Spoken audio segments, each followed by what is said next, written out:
आपको कुछ बच्चों से मिलवाती हूँ जो इंडिया के ही हैं और यहाँ पे खेल रहे हैं गांव में। हम जाते थे ना गांव में, मॉर्निंग में हाँ शाम को गांव में। हाँ। Do you still celebrate Diwali the way you celebrate in India? No. What stop you exactly here to not celebrate? Land is your land. This land is my land. Say hi to my followers. Hi. Smiling. She is smiling. Hi friends, welcome to my channel. आज आपको मेरी शक्ल देख के लग रहा होगा कि शिप्रा की आईज़ में क्या हो गया। दोस्तों, मुझे आई इन्फेक्शन हो गया है और आई डोंट नो कि कैसे हुआ है। अगर आप लोग अमेरिका में हो तो प्लीज़ आप लोग मुझे बताना कि मैं कौन सा ऐसा ऑइंटमेंट ले सकती हूँ या फिर कुछ ऐसा लाइक आईज़ में डालने वाली कोई ऐसी मेडिसिन हो जो आप लोगों को पता हो तो प्लीज़ आप लोग मुझे बताना कमेंट बॉक्स में। तो आज इवनिंग के टाइम पे अब आपको ये भी लग रहा होगा इतना ब्लॉग बनाने की ज़रूरत क्या थी। तो दोस्तों, ब्लॉग तो छोड़ नहीं सकती मैं, क्योंकि मैंने आपसे कमिटमेंट किया हुआ था कि हर वीक में मेरी जो व्लॉग्स हैं वो 3 व्लॉग्स तो आएंगे ही आएंगे। तो डेली व्लॉग आज फिर दोबारा मैं बना रही हूँ। तो अभी फ़िलहाल हम लोग जा रहे हैं, इवनिंग का टाइम हो रहा है दोस्तों। अब हमने अनायशा को बाहर निकालना शुरू कर दिया है। तो अनायशा हमारी जो है वो अब वॉक के लिए निकल रही है। और ये देखिए हमारे दीशु महाराज को, ये हमारे दीशु महाराज स्कूटर चला रहे हैं। यहाँ पे स्कूटर बच्चों के लिए बहुत ज़्यादा कॉमन होता है, क्योंकि जो रोड वगैरह हैं वो बहुत ज़्यादा प्लेन एरिया है, तो बच्चे गिरते भी नहीं हैं। और दीक्षांत, तुम कुछ कहना चाहोगे आज के ब्लॉग में? नहीं, बस मेरी आँख देख के मुझे दुख हो रहा है। दुख क्यों हो रहा है कि तुमने अपॉइंटमेंट लिया नहीं? इन्होंने कोशिश करी थी अपॉइंटमेंट लेने की, अक्टूबर में मिल रही है। और जैसा कि सभी लोगों को पता है कि मैं आप लोगों को बताती हूँ कि मेडिकल मुझे नहीं अच्छा लगता है यहाँ का। उसका रीज़न यही है दोस्तों कि रैंडम कोई चीज़ हो जाती है ना, तो अगर यही इंडिया होता तो मैं जाती किसी डॉक्टर के पास किसी जाती और वो मुझे मेडिसिन प्रेस्क्राइब कर देते। तो दीक्षांत, तुम्हें आज क्या चैलेंजेस आए जब तुमने डॉक्टर को कॉल किया मेरे आइज़ के लिए? फिगर आउट करना पड़ा ना कि कहाँ पे नो अपॉइंटमेंट मैं पीसीपी के पास जाऊँ या आइज़ के पास जाऊँ। आइज़ का इंश्योरेंस बहुत डिफरेंट है, तो जनरली हम यूज़ करते हैं। मुझे हंसी इस बात पे आ रही है कि जितनी मेडिकल की चीज़ें होती हैं ना वो मेरे साथ ही होती हैं। वो इसलिए होती है कि हमारे फॉलोअर्स बढ़ रहे हैं ना, ताकि उनको नॉलेज मिलती रहे। इसलिए हो रही हैं। और बहुत सारे ऐसे लोग भी हैं कि भैया अर्जेंट केयर में जा और इमरजेंसी में जा। आप ही बताओ, अभी मेरा काम चल रहा है, मुझे इतना ज़्यादा सीवियर पेन नहीं है। मुझे लग रहा है कि शायद 1-2 दिन में सही हो जाए। मैं क्यों इतना बिल अपना दूँ? ये भी तो सोचो ना आप कि मैं अगर अर्जेंट केयर में जाऊँगी तो बहुत ज़्यादा बिल आ जाएगा, राइट? और $250-300 का आएगा। चलो, प्रॉब्लम बिल की भी नहीं है, प्रॉब्लम है कि वो कुछ करेंगे भी नहीं इसमें। क्यों? दवाई नहीं देंगे? पैरासीटामोल देंगे, उनके टाइनॉल देंगे, वो टाइलेनॉल देंगे। हाँ, भी नहीं है, उनके हाथ में भी नहीं है। कोई बात नहीं, मैंने यही सोचा है कि भी 1-2 दिन और देख लेती हूँ, क्योंकि जस्ट लाइक फर्स्ट एड। हाँ, ये आपको फर्स्ट एड चाहिए अर्जेंट के जा सकते हो। अदरवाइज उनके पास कोई फैसिलिटी नहीं है कि जो आपको सपोज लाइफ थ्रेटनिंग कोई इमरजेंसी है, urgent care is not a place. हम गए भी हैं, ऐसा नहीं है, बहुत बार अर्जेंट केयर और इमरजेंसी गए हैं। उसके बावजूद हमने ये डिसाइड किया है कि वहाँ एक तो टाइम टेकन है दोस्तों। तुरंत जाके मुझे मेरे टेस्ट वगैरह करने शुरू कर देंगे वो लोग एकदम से ही, मतलब मुझे कोई मेडिसिन तो देंगे नहीं। और वो भी नहीं होगा, अर्जेंट केयर में बस होगा कि sorry we can't help you much, but Tylenol we can prescribe, and for that particular thing you have to wait for half an hour more than that. कोई बात नहीं, $250 चलो मेरे फॉलोअर्स किस काम आएंगे। अगर कोई फॉलोअर्स मेरे ऐसे हैं जो अमेरिका में रह रहे हैं तो दोस्तों प्लीज़ मुझे, गुहैरी बोलते हैं ना इसको इंडिया में। गुहैरी तो मुझे नहीं लग रही है ये, क्योंकि उसमें मुंह नहीं है। मुंह भी नहीं है, और दूसरी चीज़ म्यूकस भी नहीं आ रहा मुझे। और दूसरी चीज़, जब मैं सो के उठ रही हूँ तो मेरी आइज़ जो हैं वो चिपक नहीं रही हैं। तो इन सब चीज़ों में शायद जो आइज़ होती हैं ना वो चिपकती भी हैं, म्यूकस भी आता है, तो वो चीज़ नहीं है। बट हाँ, मुझे ऐसा लग रहा है कि कुछ सीवियर इन्फेक्शन हुआ है आईलिड के थ्रू, और आईलिड शायद मेरी ब्रेक हो गई होगी, तो इस वजह से इन्फेक्शन हो रहा होगा। बट ठीक है, कोशिश करना आप लोग, अगर आपको कुछ पता हो तो मुझे यार कमेंट बॉक्स में ज़रूर बताना। मैं यहाँ से CVS फार्मेसी से ले लूँ, और सच में आप लोगों की बहुत ज़्यादा शुक्रगुजार रहूँगी अगर आप लोगों ने मुझे कोई मेडिसिन बताई तो। अभी फ़िलहाल पार्क में आए हैं, ये देखिए यहाँ की पार्क। इंडियन बच्चे खेलते हैं, यहाँ के फॉरेनर्स मुझे आज तक समझ नहीं आई कहाँ ले जाते हैं बच्चों को लोग अपने। मतलब फॉरेनर्स को मैंने सोचा था कि बहुत एथलीट होंगे या बहुत गेमिंग में इन्वॉल्व होंगे, बट मैंने कभी देखा नहीं किसी को यहाँ पे।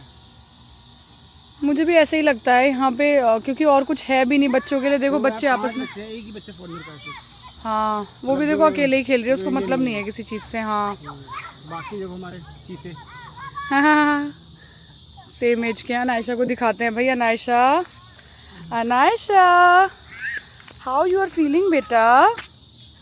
Where are you? Anu, aha. ये आवाज ना जो आ रही है अभी आसपास, चिड़िया की चहचहाने भी की। नहीं है यार ये आवाज। ये मैंने इससे पहले आवाज सुनी थी गांव में, जब हम जाते थे ना गांव में, मॉर्निंग में, हाँ। शाम को गांव में हाँ, यही आवाज आती थी। और सबसे बड़ी बात, मैंने तो मुर्गे की भी आवाज सुनी थी। तुमने कभी सुनी है कुकड़ू को?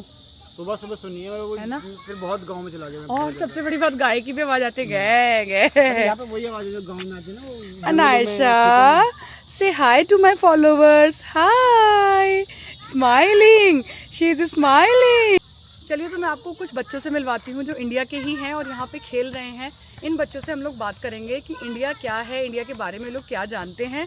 क्योंकि ये बच्चे देखो बायस नहीं होंगे, बच्चे हमेशा भगवान का रूप होते हैं और ये इतने छोटे हैं कि इनको पता भी नहीं है कि अमेरिका और इंडिया में क्या डिफरेंस है, या फिर ये लोग क्यों यहाँ पे हैं। पेरेंट्स की वजह से ही हैं, राइट। तो आज हम लोग बात करेंगे इनसे कि क्या इंडिया के बारे में लोग जानते हैं, क्या इंडिया को सच में भूल चुके हैं इतने दिन बाद रहने के बाद भी, और अमेरिका में इन्हें क्या अच्छा लगता है, क्या अमेरिका यहीं स्टे करना चाहते हैं, इनकी खुद की परसेप्शन लेना चाहेंगे। तो आप लोग इस वीडियो को बच्चों के नज़रिए से जज मत करना, आप लोग इस वीडियो को बस ऐसे देखना कि बच्चे कभी बायस नहीं होते और बच्चों को जितना पता है उतना ही वो बता रहे हैं, क्योंकि उन्हें नहीं पता कि वीज़ा क्या होता है और यहाँ का बॉर्डर क्या है, हम लोग यहाँ पे क्यों हैं। तो चलिए स्टार्ट करते हैं। छोटे बच्चे से लेके एक बड़े बच्चे से, दोनों तक का मैं आप लोगों को बताऊँगी कि उनका एक्सपीरियंस क्या है और वो क्या सोचते हैं इंडिया के बारे में। छोटे छोटे बच्चे हैं तो इनसे पूछते हैं। हाय, what are you doing right now? Swinging. Do you know about India? You are from India, right? Yes. So do you know about India? No? I just forgot it. You forgot it? Yeah, we stayed here for so long. You stayed from so long, huh? Yes. Okay. Do you remember your Nana Nani? Yes. I remember. Do you know about any festival of India? No. No? You please tell me any one festival. Me and Aditya and Surya, we went in my house, we brought cake. Ah, really? Oh, your name is? Trishika. Trishika. Yeah. So she is my friend's daughter, and I am going to ask few questions about India. Do you know about India? Yeah. How? I've lived there until I was like 10. 10? Yeah. Do you know about any festival? Yes. Which festival do you like in India? Diwali? Yeah. Are you celebrating here? Sometimes. Sometime? Yes. What kind of things you are doing here? Like we usually go to the temple and all those stuff. If they have like firecrackers over there, we do them sometimes. Do you still celebrate Diwali the way you celebrate in India? No. What No. stop you exactly here to not celebrate that? Like there's not really that much place to do all those firecrackers and like And there is some restrictions, Or the right? Yeah. second opinion is you have to respect your neighbors. yes, kind of. You cannot be that loud, right? Yeah. So Okay. this is something that we don't care about India because we all know celebrate Diwali, right? So we all involved in that. But here the thing is, people are from different countries. They don't celebrate Diwali, so we have to take respect So of them, right? here you are living, right? So Yeah. what do you like? Do you like America or India? Do you want to go back India, or like still you want to stay here? Like I like both the countries like the same way, but I would still go visit there. But I would want to stay here more because of like the fresh air, the greenery, all the like friendly people, all those stuff. Okay. Okay. So Do thank you you. like freedom here? So the if you say freedom, right? So you feel more freedom in India or more freedom here? But here you don't have any friends, right? Not more. Not a lot in here. Yeah. So you are playing alone, right? Here. Yeah. Do you like to play alone? Not really. Not really. But these things, India will provide to you friends and all, everything, right? Yeah. But still you want to stay here. Yeah. You want to explore cultures, different culture. That's part of it, kind of. That's part of it. Right? Thank you so much, Trushika. Oh, it's I'll upload this video, okay? okay. Okay. Thank you. दोस्तों, इन बच्चों को सुनने के बाद मुझे लगा कि ये चीज़ मुझे बोलना चाहिए कि देखो, ये जो बच्चे हैं ना, इनको नहीं पता कि हम लोग यहाँ पे क्यों हैं या फिर कितने टाइम तक हम लोग यहाँ पे हैं। ये फ़र्ज़ जो बनता है ना वो पेरेंट्स का बनता है। और इन बच्चों को नहीं पता कि हमारे जो पेरेंट्स हैं वो किस तरीके से स्ट्रगल कर रहे हैं अमेरिका में रहने के लिए।